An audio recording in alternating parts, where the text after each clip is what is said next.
¿Qué tal? Muy buenas noches, bienvenidos a Mejor País del Mundo. Los dos grandes electores de la política de Argentina ya se encuentran en el sur, claro. La primera, la principal, la vicepresidenta de la Nación, que está en el Calafate y allí pasará una semana junto a su familia, y también el expresidente Mauricio Macri, que se encuentra también en un country en el sur, en Cumelén, donde se va a encontrar probablemente en los próximos días con Horacio Rodríguez Larreta. Dejó la vicepresidenta antes de partir en esos 27 minutos en los que habló en Avellaneda, en la inauguración del predio Diego Armando Maradona, algunas reflexiones, varias de ellas para el peronismo, para que queden dando vueltas durante enero, durante febrero, durante este verano. La primera tiene que ver claramente con un tema central del que habla la vicepresidenta, que dice que no es que hubo un renunciamiento de su parte a una candidatura, sino que se trata de una proscripción, fruto de algo que vamos a desarrollar en instantes y que han venido escuchando ustedes en C5N durante las últimas horas, que tiene que ver con el manejo pornográfico de la justicia en nuestro país y en particular con cuestiones muy turbias que están sucediendo con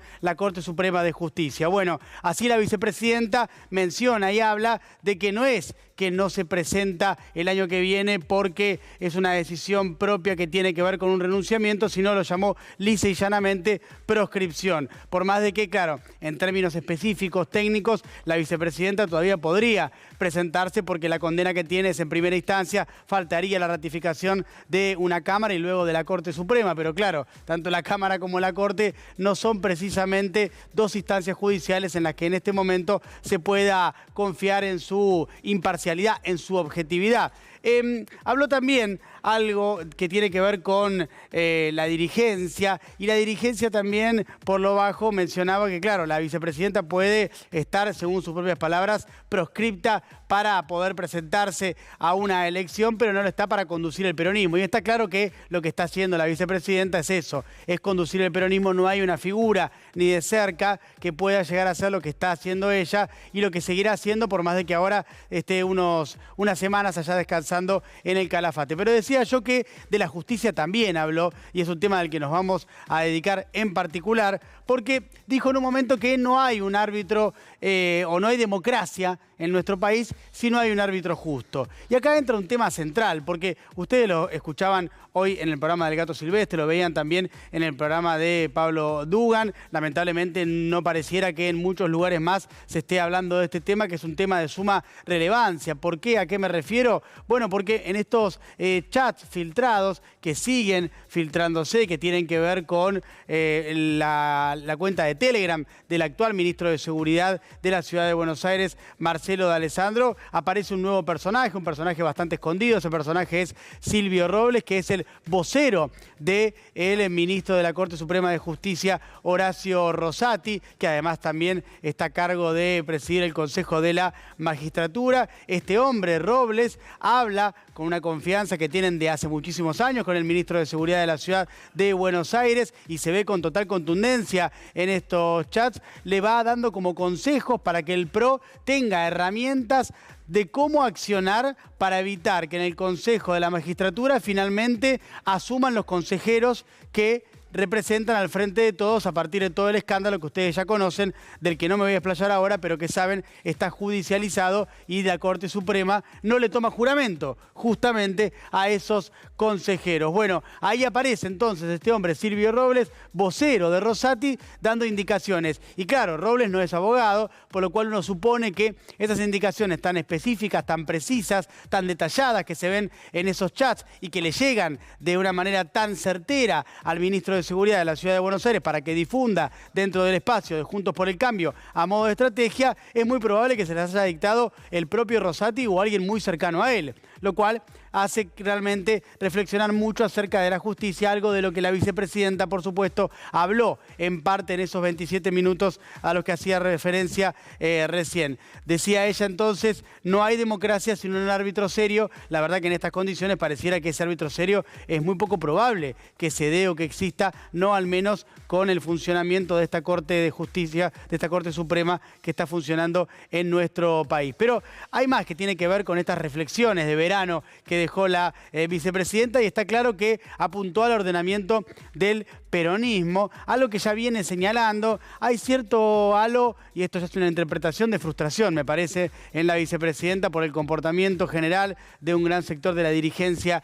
peronista, pero nuevamente los convocó a algo que ya había convocado en Ensenada, en esa charla privada que había tenido el mismo día que la vicepresidenta fue condenada a 6 años y medio por administración fraudulenta en primera instancia. Luego fue a un encuentro en Ensenada, lo habíamos contado en este programa, que allí ella había instado a los dirigentes a que salgan a militar, a hablar con la gente y además a tomar textualmente el bastón de mariscal que tiene en la mochila. Bueno, ahora lo dijo públicamente, volvió a lo mismo, se vio parte, me parece, de esa frustración que tiene la vicepresidenta con parte de la dirigencia, pero los agitó para que sigan adelante y que en los próximos meses, ya entrando en el año electoral, activen para que esto pueda llegar a tener un resultado medianamente positivo para el Frente de Todos, que está claro, a menos de un año de las elecciones, de manera bastante complicada. Lo cierto también es que le puso fecha a una movilización, habló del 24 de marzo, dijo que tiene que ser una movilización claramente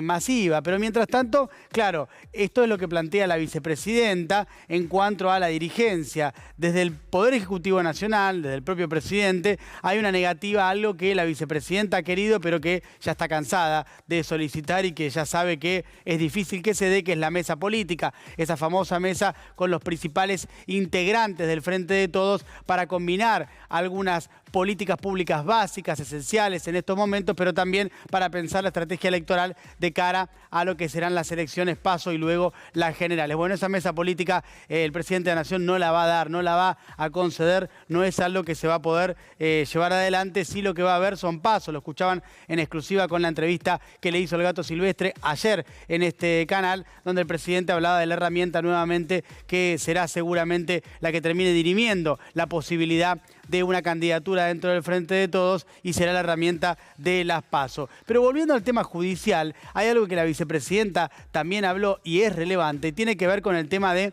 la coparticipación, otro tema central de estos días, otro tema central que a su vez tiene atravesada a la Corte Suprema de Justicia de la Nación, por ese fallo que tiene realmente muchos puntos que no terminan de cerrar del todo bien, como por ejemplo, de dónde saca la Corte Suprema de Justicia que hay que pagarle el 2,95% de coparticipación. Es un número que no se sabe de qué manera llega la Corte a darle esta orden a la Nación para que le pague a Ciudad. Bueno, todo este sainete, toda esta situación que ustedes conocen, tiene también de protagonista a la Corte Suprema de Justicia de la Nación. Dijo la vicepresidenta, lo puso en el ring a Horacio Rodríguez Larreta, dijo que va a ser el candidato de Juntos por el Cambio y ahí linkeó con esta actitud de la Corte, con esta actitud de la justicia y habló de este tema central de lo que ella considera el financiamiento de la campaña de Juntos por el Cambio a partir de esta decisión justamente vinculada con la coparticipación. Esta cifra que le dan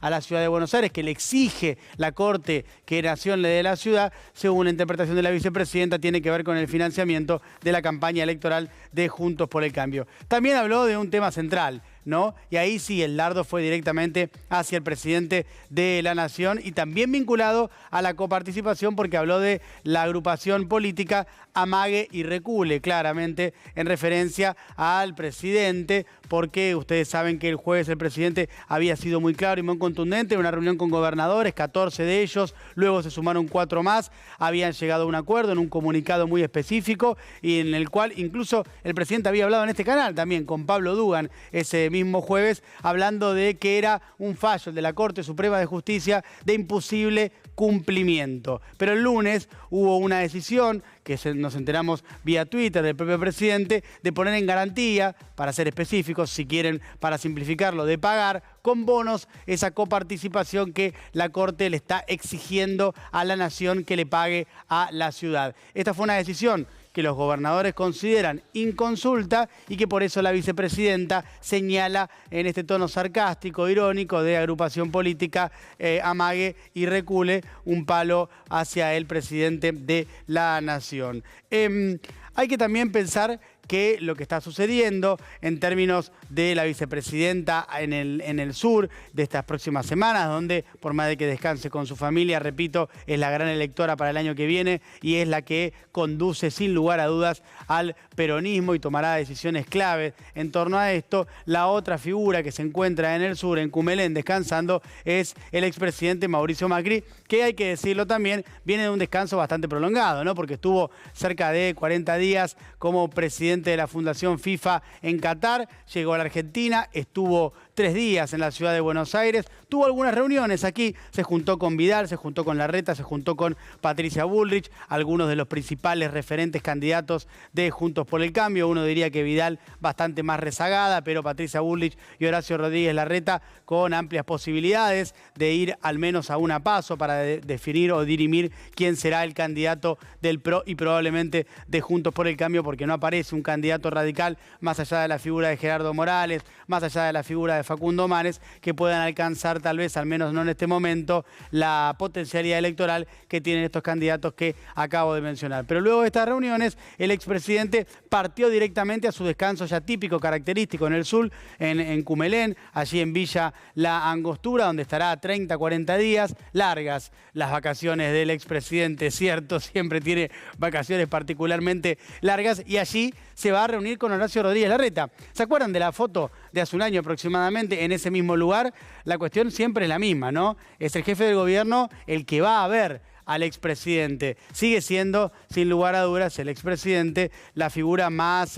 rutilante que tiene el espacio de Juntos por el Cambio. Este tipo de gestualidades así lo demuestran. Larreta va a pasar unos días en ese mismo lugar, en Cumelén, pero lo va a ver allí al expresidente, un expresidente que le quiere marcar algunas cuestiones que ya viene hablando con el jefe de gobierno, que tiene que ver, por un lado, con la posibilidad de dirimir la candidatura lo antes posible, y por otro lado, un tema que también es central, que el expresidente, en caso de él no presentarse y en caso de un hipotético gobierno de Horacio Rodríguez Larreta, quiere que varios de sus exfuncionarios formen parte también de ese gobierno. Además, sigue bajando una línea central el expresidente, es la de somos el cambio o no somos nada, que simplemente es una línea muy dura de expresar el riñón de los halcones de lo que expresa el PRO en términos electorales. Hoy podríamos decir Patricia Bullrich expresando esa línea, pero claro, si el expresidente desea finalmente presentarse como candidato, Patricia Bullrich quedaría bastante anulada porque son personas que estarían pescando en la misma pecera, en la pecera de los halcones de Juntos por el Cambio. Esta es la situación en estos momentos en términos electorales. Un punto más que no es menor, en la ciudad de Buenos Aires también se traslada esta disputa, donde el expresidente lo tiene a Jorge Macri como su principal candidato a suceder a Horacio Rodríguez Larreta, que irá por la presidencia de la Nación. Larreta, por su parte, tiene cierta distancia ya hace tiempo con Jorge Macri, que se sacó una foto con Patricia Bullrich hace un mes. Eso no gustó nada. Hace unos días volvió a repetir esa fotografía y ahora, hace también unas semanas, el actual jefe de gobierno de la ciudad de Buenos Aires presentó a su candidato en la ciudad, que es Fernán Quirós, por más de que Soledad Acuña, la ministra de Educación, también tiene algunas chances de competir en ese lugar. Disputas por todos lados al interior de Juntos por el Cambio, semanas de definiciones que se harán en el sur y seguramente para marzo habrá un escenario un poco más específico, completo, detallado de qué va a pasar con las candidaturas, pero en estas vacaciones serán centrales las reuniones que haya entre los distintos dirigentes con los dos grandes electores de los dos espacios políticos más importantes de la Argentina. En el sur me refiero a la vicepresidenta de la Nación y al expresidente Mauricio Macri. Y también en las próximas semanas el eje central puesto en el accionar de la justicia. Lo que acabamos de conocer en el día de hoy, repito, con este hombre, con Silvio Robles, vocero de Horacio Rosati en la Corte Suprema de Justicia, dando indicaciones a Juntos por el Cambio de qué tienen que hacer para que pueda el Frente de Todos no asumir con sus consejeros en el Consejo de la Magistratura, y además también festejando que Rosati, que había sido recusado por el Frente de Todos por ciertos accionares en el tema coparticipación, se quedara. Bueno, son cuestiones realmente que ponen una mayor opacidad sobre el poder más opaco de la Argentina, lejos, que es el poder judicial.